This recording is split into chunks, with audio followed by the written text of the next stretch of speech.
Secangkir pengharapan untuk mengawali hari ini. Renungan pagi 22 April. Menyelaraskan pekabaran malaikat pertama bagian 2. Daniel 7 ayat 9 sampai 10. Tahta-tahta diletakkan, lalu duduklah seorang yang lanjut usianya. 1000 kali beribu-ribu melayani dia, dan selaksa kali berlaksa-laksa berdiri di hadapannya. Lalu duduklah majelis pengadilan dan dibukalah kitab-kitab. Selain menekankan aspek Sabat hari ke-7 dari Wahyu 14 ayat 7, satu perubahan besar yang dilakukan para pemelihara Sabat dalam pekabaran malaikat pertama difokuskan pada kata-kata telah tiba saat penghakimannya. Pengikut Miller telah mengidentifikasi adegan penghakiman dalam Daniel 7, pemulihan bait suci dalam Daniel 8 ayat 14, dan penghakiman dalam Wahyu 14 ayat 7 sebagai penghakiman yang akan terjadi pada kedatangan Kristus yang kedua.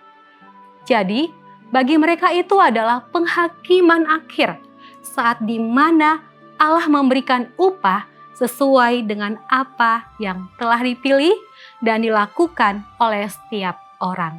Matius 16 ayat 27. Charles Fitz menyatakan bahwa penghakiman dalam Wahyu 14 ayat 7 mengacu pada kehancuran dunia. Beberapa di antara para penganut Sabat setelah bertahun-tahun mempelajari, melihat penghakiman dalam ayat-ayat tersebut sebagai penghakiman pra-advent, atau apa yang akhirnya mereka sebut sebagai penyelidikan dalam penghakiman. Namun penafsiran baru itu telah menyebabkan perpecahan di antara kelompok mereka, dan tidak semua pemimpin penganut hari Sabat dapat menerima konsep tersebut hingga pertengahan atau akhir tahun 1850-an.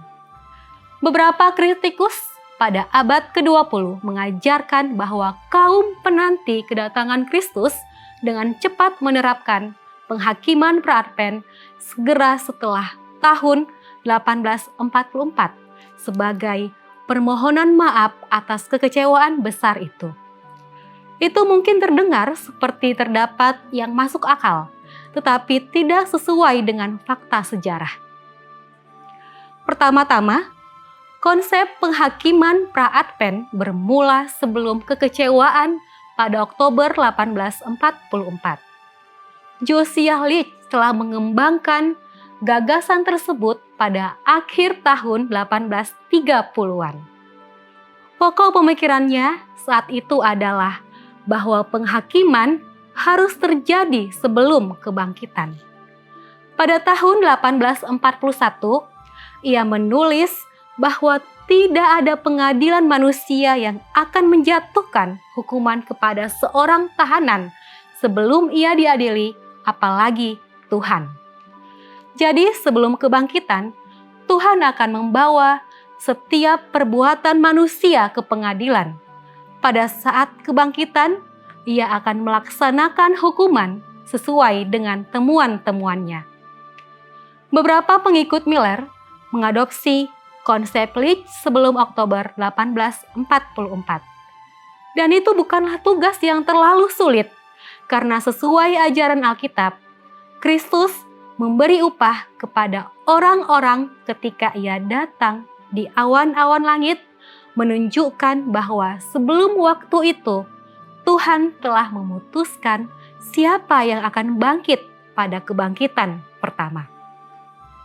Kita dapat bersyukur bahwa kita melayani Tuhan yang adil, yang tidak semena-mena, yang mengandalkan bukti, bukan kehendak yang lalim. Doa kita hari ini, kami bersyukur melayani Tuhan adil.